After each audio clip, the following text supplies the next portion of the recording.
Madhya Pradesh high court ने धार की भोजशाला को वाग्देवी मंदिर माना है। वहीं हाईकोर्ट के फैसले के बाद सियासत गर्मा गई है। सनातनी विधायक रामेश्वर शर्मा और कांग्रेस के मुस्लिम विधायक आरिफ मसूद आमने सामने हो गए हैं। रामेश्वर शर्मा ने इसे सनातन की जीत बताया है। वहीं आरिफ मसूद ने कोर्ट के फैसले को एक तरफा बताते हुए सुप्रीम कोर्ट का दरवाजा खटखटाने की बात कही है। देखिए एक खास रिपोर्ट।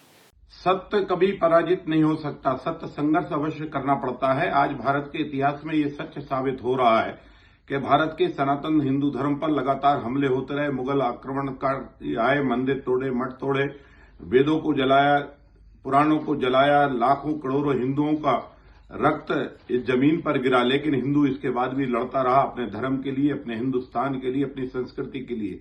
आज धार के भोजशाला का भी जो निर्णय है वो इसी का परिचायक है कि लंबे समय तक धार और उसके आसपास के सनातनियों ने संघर्ष किया। इसके बाद आज न्यायालय के द्वारा उनको जीत हासिल हुई है।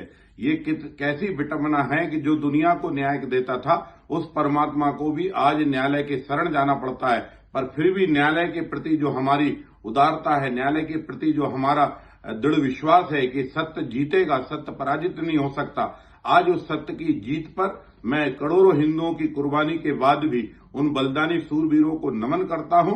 और सनातन की ये जो विजय हुई है, ये जो जीत हुई है, ये जो न्याय मिला है, इस न्याय का हम सम्मान करते हैं। हम उम्मीद करते हैं कि मुसलमान इस परिस्थिति को समझेंगे और जहां जहां हिंदुओं के स्मृति चिन्ह हैं, जहां जहां हिंदुओं के मंदिर हैं, जिन मंदिरों को औरंगजेब ने, अकबर ने, बाबर ने, हुमायूं ने, गजनवी ने, इन लुटेरों ने आकर तोड़ा है, इन मंदिरों को वो हिंदुओं को फिर से वापस करके दोस्ती का हाथ बढ़ाएंगे।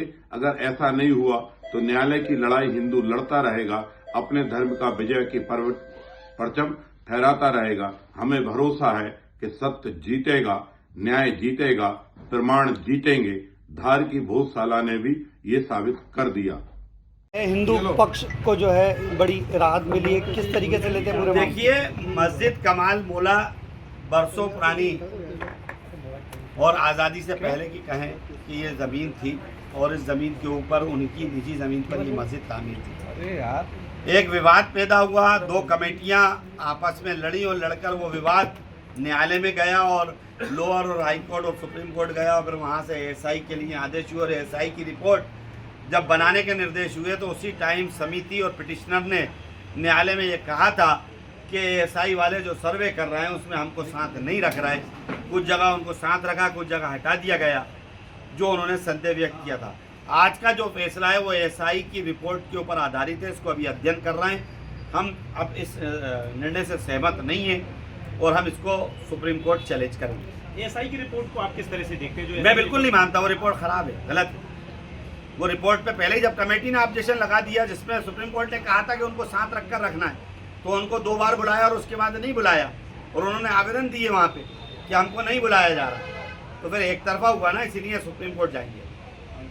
क्या लगता है सुप्रीम कोर्ट जाएंगे? क्या लगता है इसमें आगे क्या कार्रवाई होती है? अभी तो सुप्रीम कोर्ट तय करेगा, जब तक सर्वोच्च न्यायालय तय नहीं करते हम लोग कौन होते हैं। लेकिन मैं गवर्नमेंट से कहूँगा कि अभी किसी को टेक ओवर ना किया जाए, प्लस पब्लिक से भी कहूँगा कि सब लोग शांति बनाए रखें।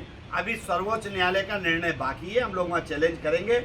जब तक सर्वोच्च न्यायालय कोई निर्णय नहीं देता, कोई भी लोग किसी तरह का भी उपद्रव न करें। हाईकोर्ट ने नमाज नहीं